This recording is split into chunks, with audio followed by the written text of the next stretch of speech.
This is Monkey World in Dorset, the largest ape and monkey rescue centre on the planet. Today on Monkey Life, there's been a scuffle amongst the female Capuchins and Tien has been injured. She's got a severe wound on her back. It's one of the worst we've had so far in the Capuchins.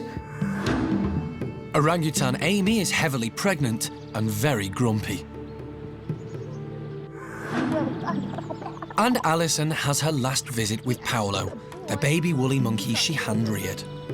I think this is it. I think it's time for Paulo to graduate. He's now a fully functioning member of the woolly monkey group and our task here is done.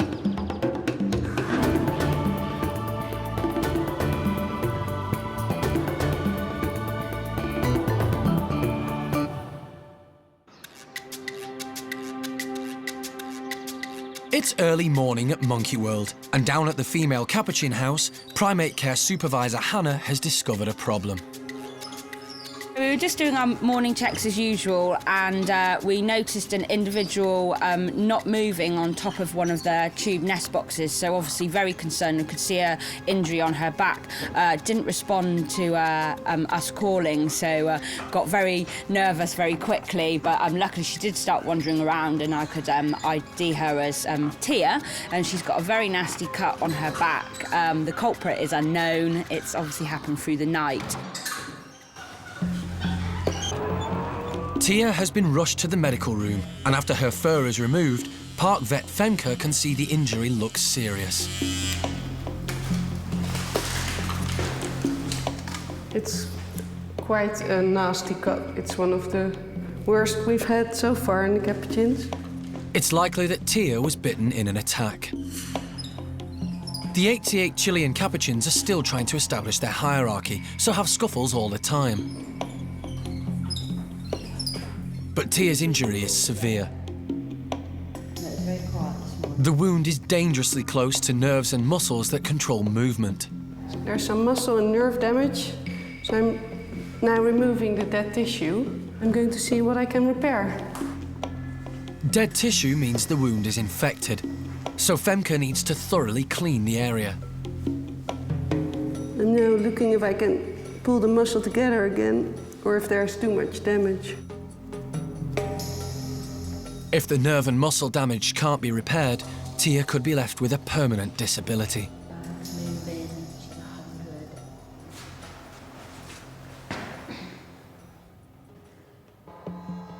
I'm now stitching the muscle together. There was quite a big gap, so I was worried it wasn't possible. But it seems to be going better than I thought, so that's good news. Tien has needed 14 stitches. The wound is deep, and superglue is used to ensure the stitches don't come loose.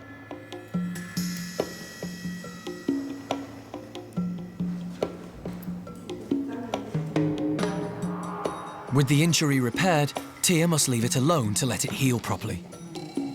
If she or another Capuchin picks the wound, it may reopen, which could lead to another infection. And later, Tien is given an unusual but stylish bandage to prevent her from picking at the wound. Well, she looks quite cute and happy with her jacket. I mean, she's a little bit annoyed by it every now and then. She's looking like, what is this? And young chimp Rodders bites off more than he can chew when a big new branch appears in the nursery.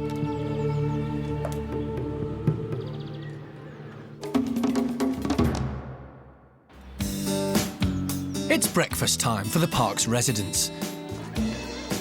And like most animals, primates love to eat, so everyone's tucking in.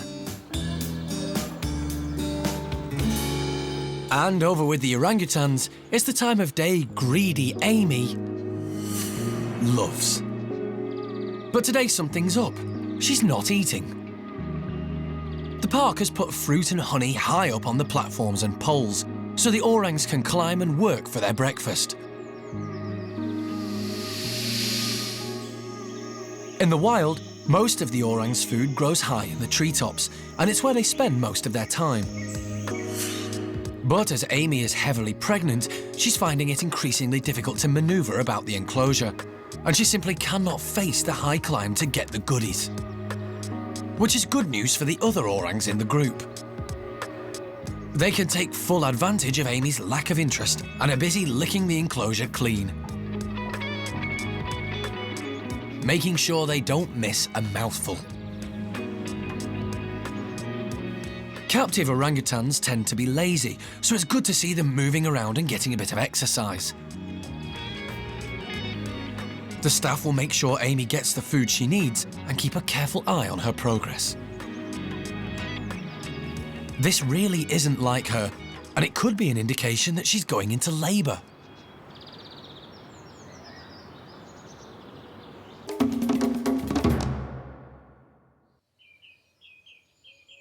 At the chimp nursery, there's a hive of activity.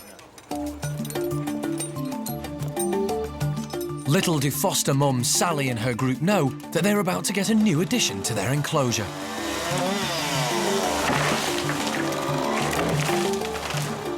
Where possible, the park likes to give the primates natural enrichment, and this felled tree branch should do the trick.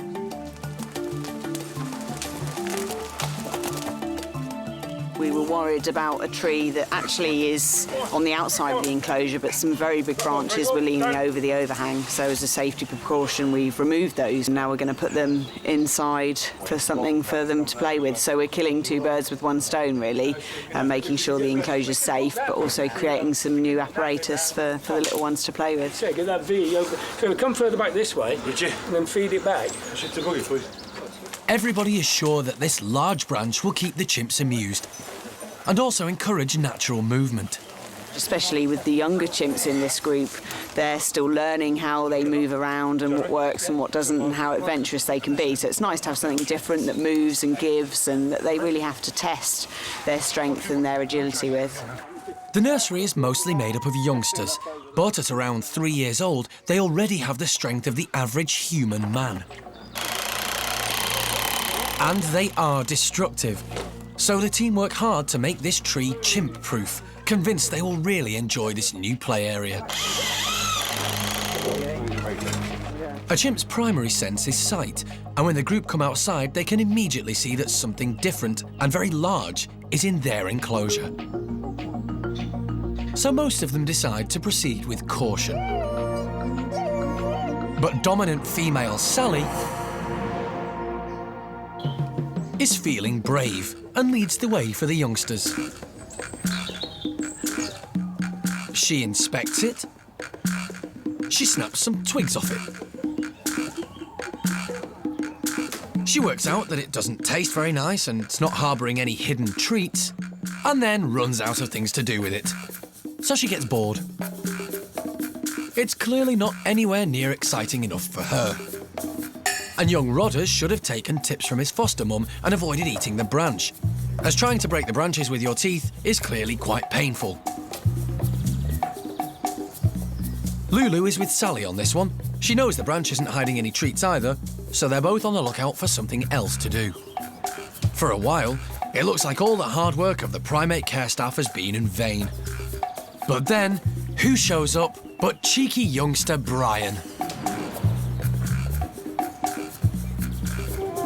He loves to play and is convinced that the others are missing a trick. He can't wait to get to grips with this new climbing frame. There's a problem. The branch is a bit unstable, so he needs to employ some impressive balancing skills to get to the top.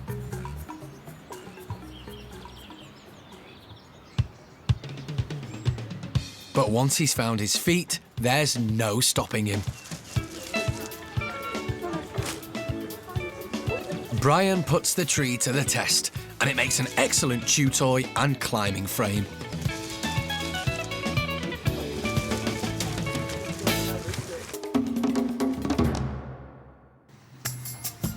Back at the Capuchin house, Tia is recovering from the emergency operation to stitch up her nasty bite wound. Vet Femke had to work quickly to prevent permanent nerve and tissue damage. Luckily, the signs are good. She's looking well and seems to have retained full movement. But as the wound is deep, Femke wants to take every precaution to ensure Tia doesn't pick at the injury and reopen the wound. so she's been given an extra dressing. Well, she looks quite cute and happy with her jacket. I mean, she's a little bit annoyed by it every now and then. She's looking like, what is this? But yeah, it's not too bad. She'll survive. Tien is going to be kept in a separate enclosure from the rest of her group to give her injury a chance to heal. When Tia's wound is healing all right, then she'll go back in with the others. But as long as it is like it is now, very open, very infected, no, she won't be able to go in with the others yet, because there's always a risk of them over-grooming her and picking at her wound, and it will definitely get infected again then, and that's not what we want.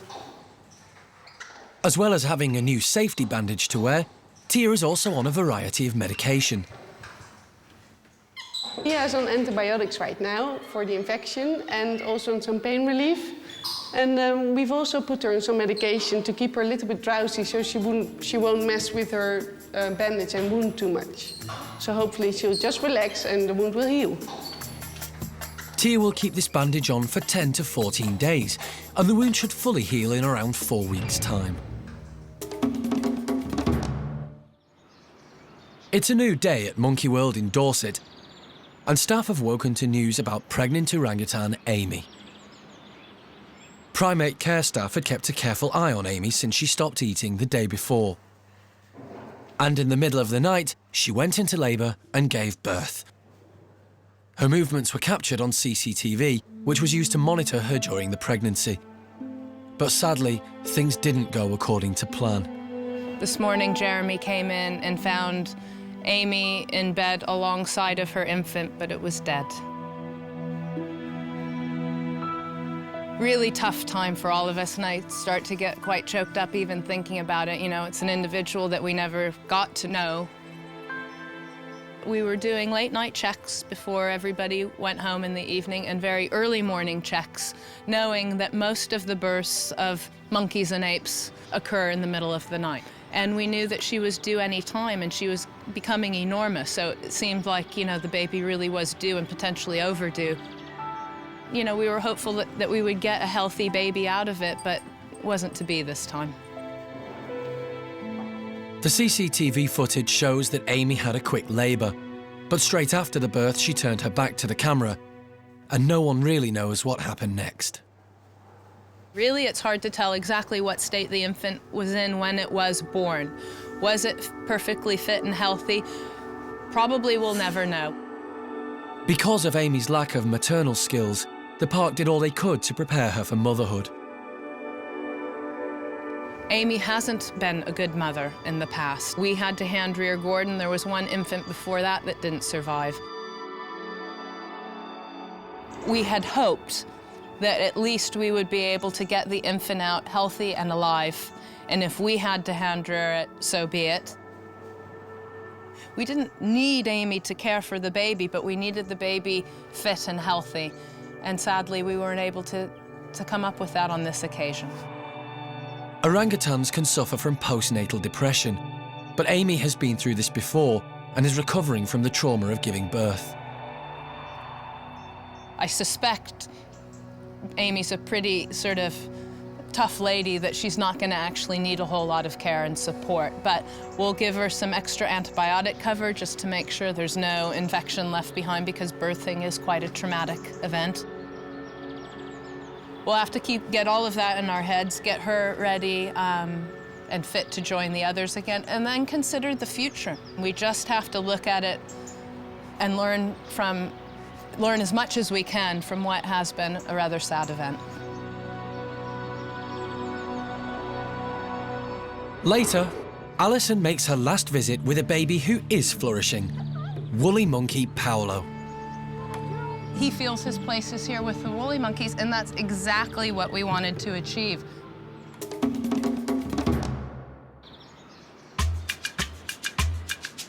At the Bachelor boy enclosure, Sheamus is feeling relaxed and confident with his group.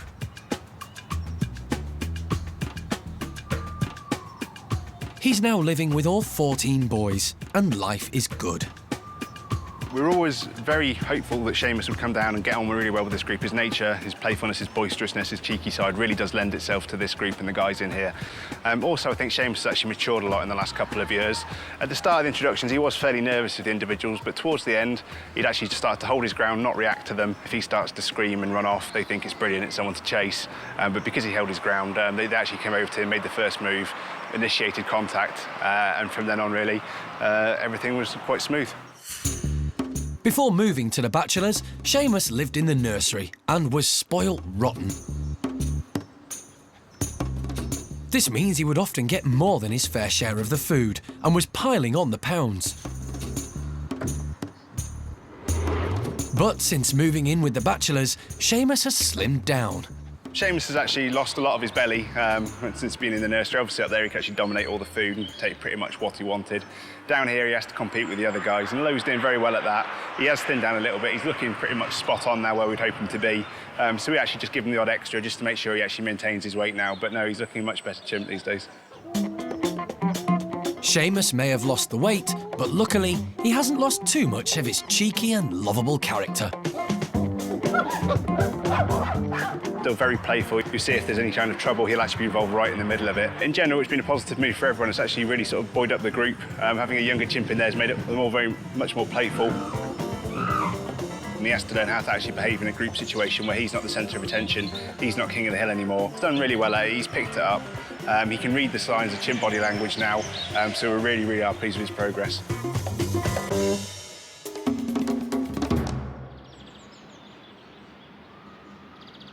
Many of the park's apes and monkeys live in natural family groups, so the primate care staff keep physical contact with them to a minimum and don't go into their enclosures. But some of the primates were hand-reared. This afternoon, Alison is in the woolly monkey garden and she's come to say goodbye to baby Paulo, who she's looked after since birth.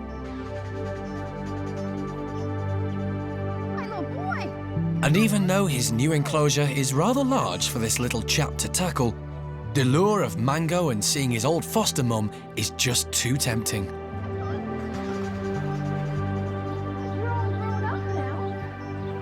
Paulo's now about 8 months old and has been living with the woolly monkeys now here in Bueno's group for 2 months. So that's it, apron strings are cut now. You know, Mike and I keep coming over to visit him and he's very happy saying hi to us through the mesh, but what's very clear is that he feels his place is here with the woolly monkeys, and that's exactly what we wanted to achieve. I mean, everybody always says, won't you be sad when he becomes independent? I'm like the beaming, proud mother here. It's great.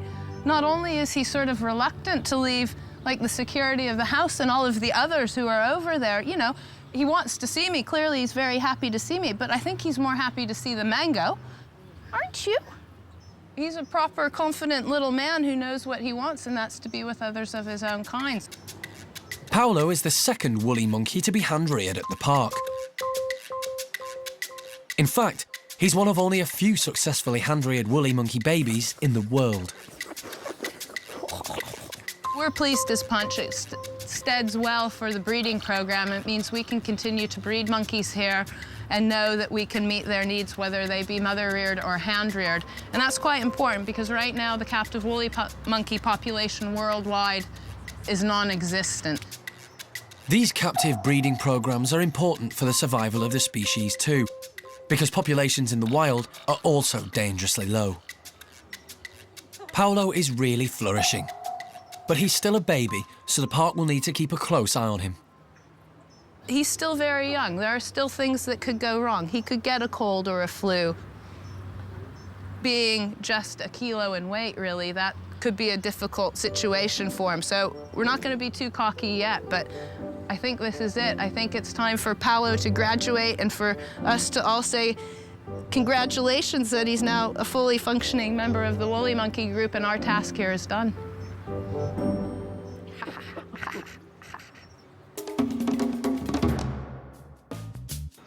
Back at the Bachelor pad, Sheamus is proving that he's also a fully fledged member of his group. And he's quickly learnt to stay right out of the way when there's trouble. There are plenty of outbursts and dominance displays in the Bachelor group. But when peace is restored, Sheamus really comes into his own. And that means playtime.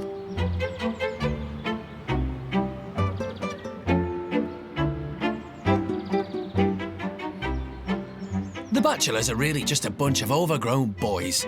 They love to mess about, and Sheamus is the perfect playmate.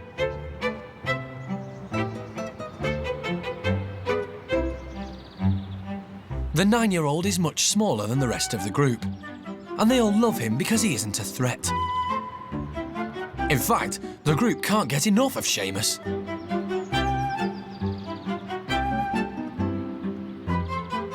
He's made some really good friends, and now he gets to have rough and tumble anytime he likes.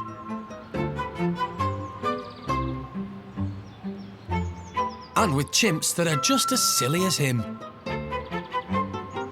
Sheamus is definitely now one of the boys. Next time, Jeremy is worried about young Chimp Ben.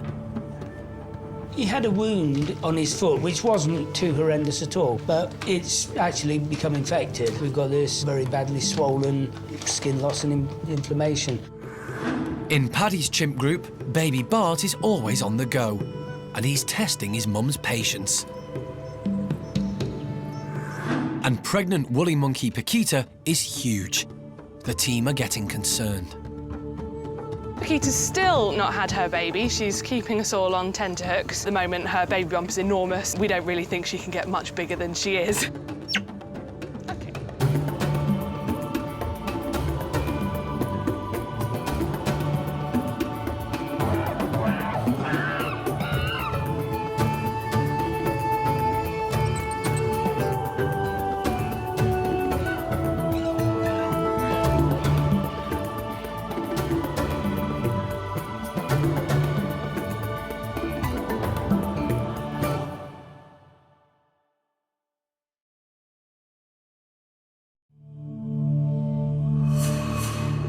This is Monkey World in Dorset, the largest ape and monkey rescue centre on the planet.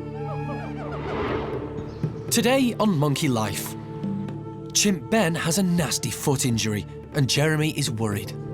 Obviously, it's going to hurt, but we do have him on a lot of pain relief, so I'm sure it'll still be uncomfortable, but it won't be too horrendous. In Paddy's chimp troop, it may be his dad who's the boss, but Bart is beginning to realise he's pretty important too. And Keeper Holly checks on Suzy, the oldest captive woolly monkey in the world. Because she's old, she's got a few funny little ways. She won't do anything unless you make a really big deal of it. Oh, good girl! There we go.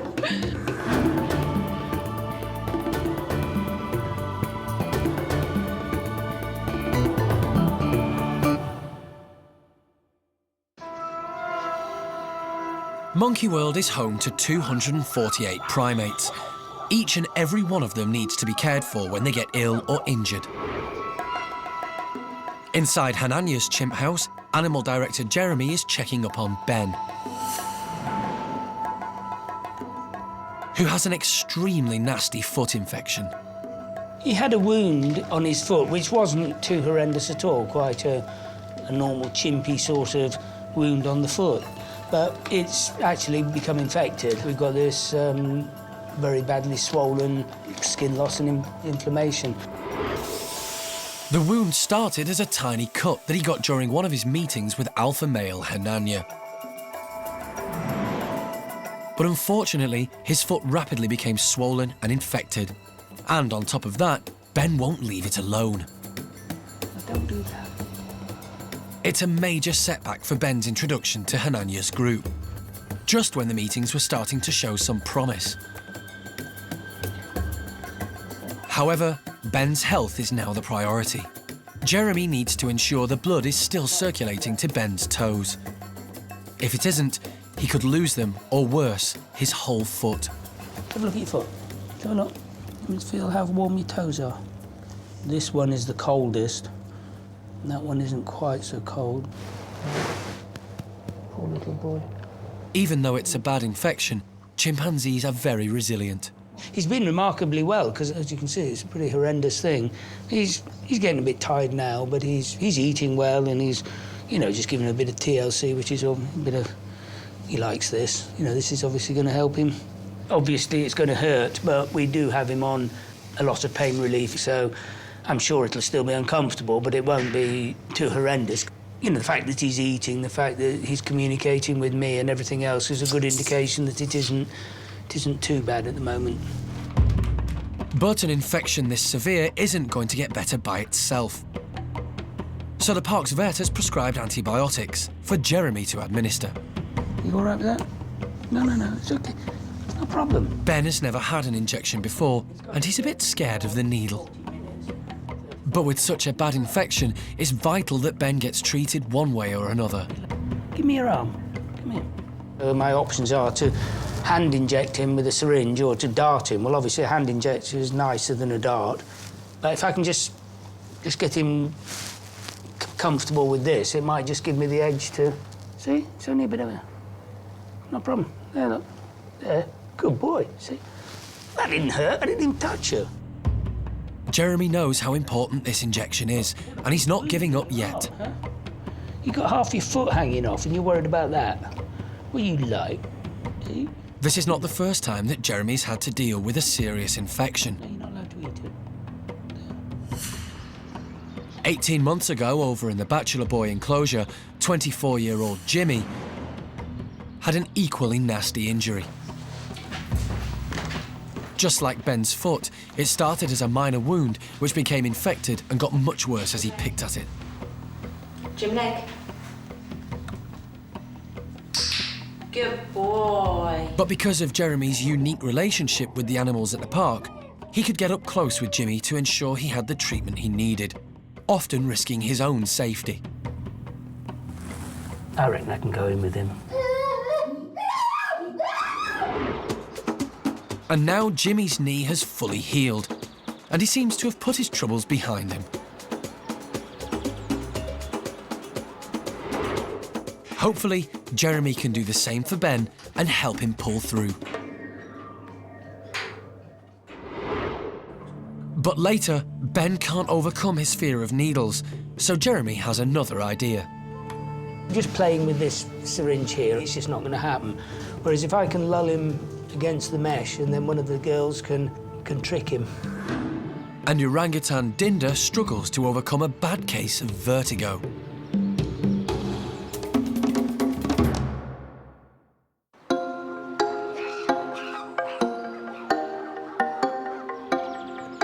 At the woolly monkey enclosure, keeper Holly is letting Lavar's family of 7 outside for the morning. It gives Holly the ideal opportunity to check everyone over, especially 36-year-old Suzy. Well, this is Suzy, and she's our oldest woolly monkey here, and she's also the oldest woolly monkey in the whole world on record in captivity, which makes her very, very special indeed. And because she's old, she's got a few funny little ways. She likes to stay inside, she likes to stay in the warm, and she won't do anything unless you make a really big deal of it. So, you're such a good girl, Suze. Good girl. And what we're doing at the moment is we're trying to teach her to present her chest so that I can listen to it with a stethoscope, so that if she does ever suffer from any sort of physical problems or any sort of lung congestion or anything like that, then hopefully we'll be able to listen to her chest and make sure that she's healthy and all that kind of thing, won't we? Oh, good girl. There we go. Good girl, Suzy. OK, so we'll have a go. OK, Suzy, chest. All of this attention is optional. Good girl.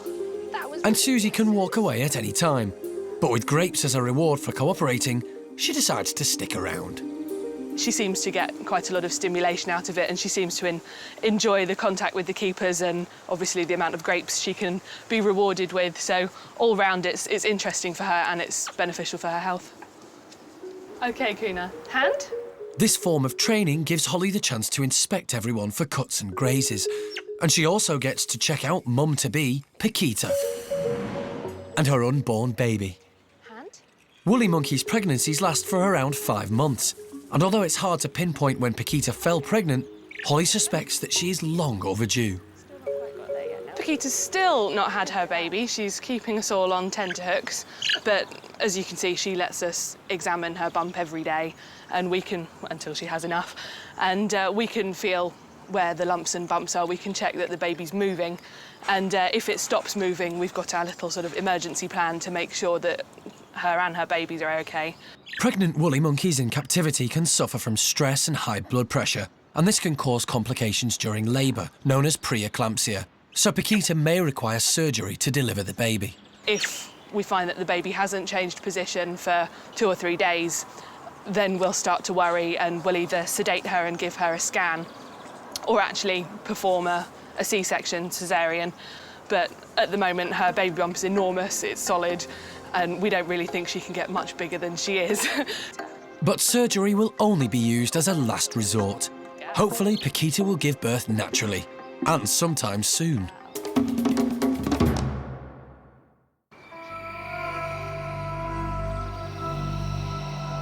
Back over at Hananya's chimp house, animal director Jeremy is still trying to get Ben to take his injection. What about that? What you like? No, you're not allowed to eat it. This will be the first dose of a course of antibiotics, and it's vital that Ben gets this medication to treat the bacterial infection to his foot. You big Wendy. What you like? But he clearly isn't keen on the idea. Have it touched you? See? No, they're not. There. And it looks like Jeremy's going to have to come up with another plan. There. Just playing with this syringe here, it's just not going to happen. Whereas if I can lull him against the mesh and then one of the girls can trick him, possibly. We've got nothing to lose. Keeper Hannah moves into position with the needle. You turn around here. Cuddle me like that. They've only got one chance to get it right. What's about half of it? Most of it went in, but as the wound is severe, Jeremy needs to ensure Ben takes the whole dose. Actually, now would be a good time for me to... While he's still fussing with that, I could attack him from a different angle. So he relies on his unique relationship with Ben and just goes for it. There you go. Let's go. There you go. He's had it all now. He's got that wound on his foot and he's making this big fuss about the finest little needle in the world. Ben's going to have to put up with a lot more injections to treat his foot. So hopefully he'll get used to the needle sooner rather than later. But right now, Ben just needs a hug from his old friend. I want to cuddle. I want to cuddle. I want to cuddle.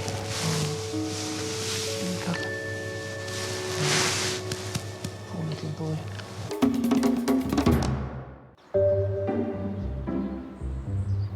At Monkey World in Dorset, there's one small ape who's growing in confidence every day. And that's baby Bart. Things are going really well. We're really pleased with how he's doing. He's developing really well. In comparison to some of the smaller monkeys, chimpanzees actually develop quite slowly. But in comparison to humans, they're much faster. So he can move around by himself. He can do chin-ups on the ceiling. He can find his own food.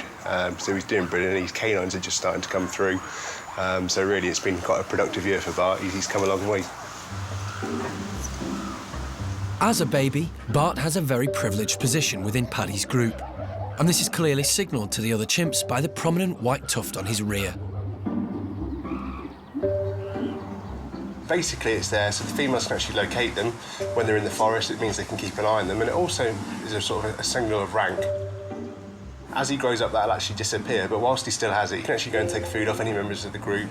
He won't really get disciplined by anyone, so he's sort of a hands-off animal, so no one will actually mess with him. And the others in the group have worked out that it pays to be pals with the prince of the park. So some of the lower-ranking individuals will spend time with him in his vicinity just to try and deflect the attentions of some of the more dominant individuals. Obviously, they won't do anything to them while they're holding on to Bart, so yeah, he can be quite a useful tool for the lower-ranking members of the group as well.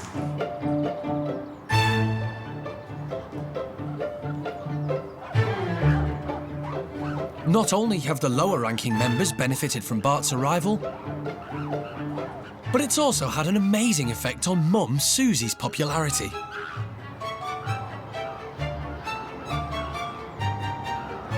In fact, the other chimps just won't seem to leave her alone.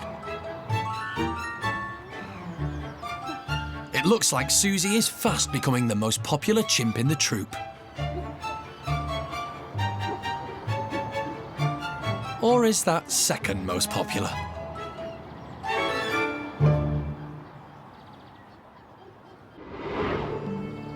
Later, orangutan Dinda has to overcome her fear of heights if she wants to get some of those treats.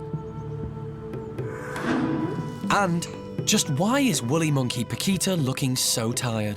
Pakita looks absolutely worn out at the moment. She's had a pretty rough time and she's got bags under her eyes. She's sort of shuffling along.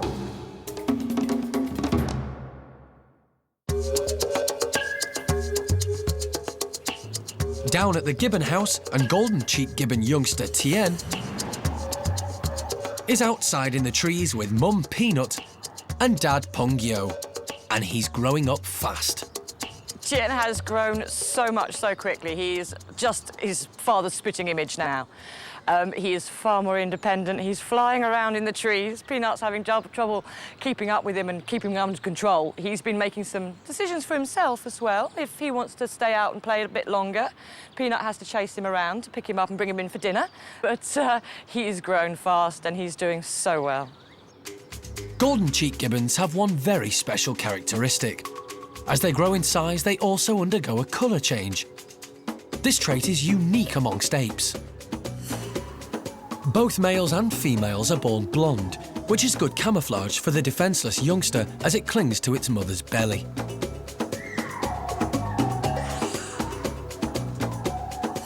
But before the young males and females reach a year old, their fur starts to turn black.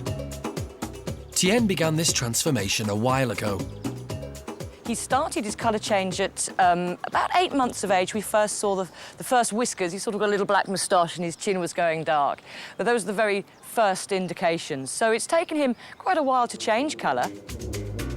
But now, at 2 years old, his transformation is complete. And just like his dad, he'll remain black with those distinctive golden cheeks for the rest of his life.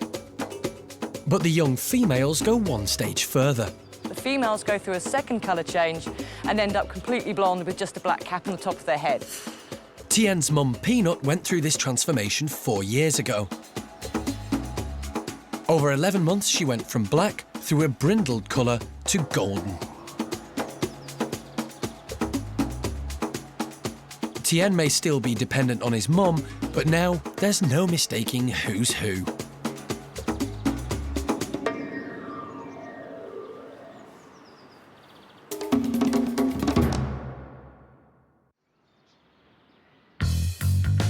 Over on the other side of the park in the orangutan creche, most of the youngsters are high up on the ropes, tucking into today's treat. Sticky jam and peanut butter has been smeared high up on the poles and ropes. An orangutan's natural home is up high in the treetops. But the youngest of this group, 2-year-old Dinda, has her feet firmly on the ground. She's always been scared of heights. The idea is that by placing treats high up in the enclosure, it'll encourage the youngsters to learn climbing skills that they would have learnt from their mothers in the wild. And while most of them are budding gymnasts, Dinda needs a little more encouragement to overcome her fear of heights.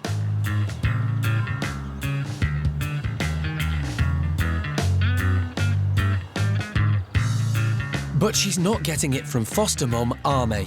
She's too busy up there helping herself to as much as she can get.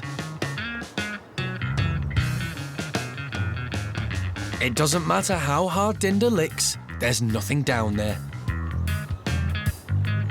So if she's going to get a taste, she'll have to head up high.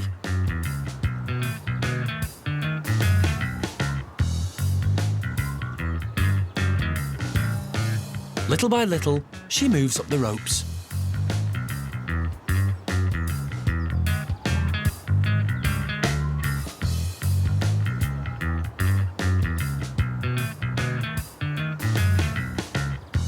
And before long, she's done it. She's licked her way to the top of the enclosure. It looks like peanut butter and jam may actually be the perfect cure for vertigo.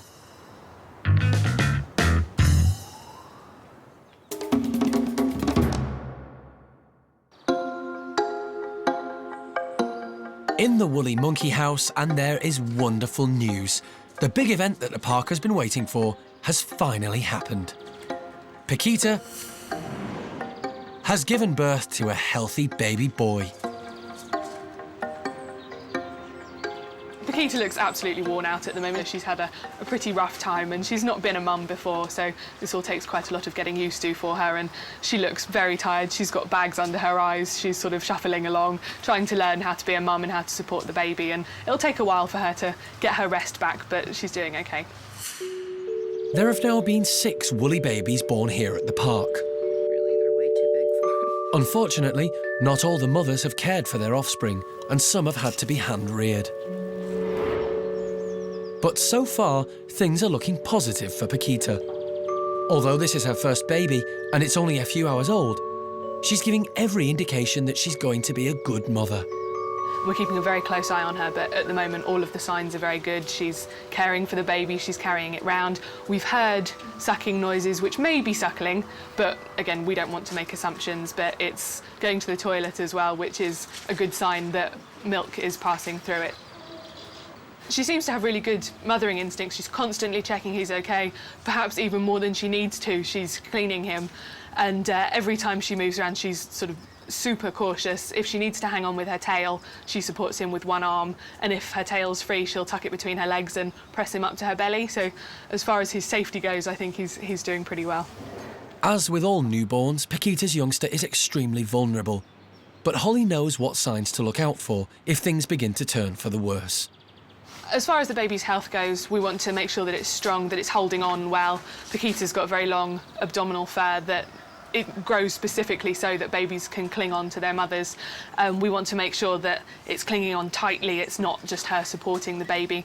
And naturally their tail is in a spiral shape, and if that spiral starts to drop out and its tail becomes limp or its head starts to roll back, it's a good indication that it's not feeding, it's becoming weak, and we might have to step in. But at the moment, none of that's happening. The baby's clambering about. It's even been on Pakita's back, which they're not supposed to do. And it's been back again, and they're getting on very well. And at the moment, things are looking quite positive. Holly has built up a trusting relationship with Pakita, and the new mum is happy to allow Holly to check over the baby. Physically, he's quite small. His body size is quite small, but for some reason his hands and feet are absolutely huge, and his tail is enormous. But given the size of his mother, she's a very big woolly monkey, and his dad, Lavar, is enormous as well. Perhaps it's like with puppies, if your puppy has enormous feet, you know it's going to grow into a big dog. So we're thinking we're going to end up with quite a big woolly monkey. At the moment, Pakita seems to be the perfect mum. But it's still early days, so Holly will be spending lots of time with Pakita in case they have to step in. Next time. It's a race against time as Ben's infection seems to be spreading to the other chimps. If you can get them on the right antibiotics, and if they leave them alone, there's every chance they'll heal up. But there are 2 big ifs there. The orangutans are watching their weight. So we got about 15 kilos there. And the lemurs and macaques meet for the very first time. Even though those guys don't really belong together, if it's good for the remaining years for those individuals, why not give it a go?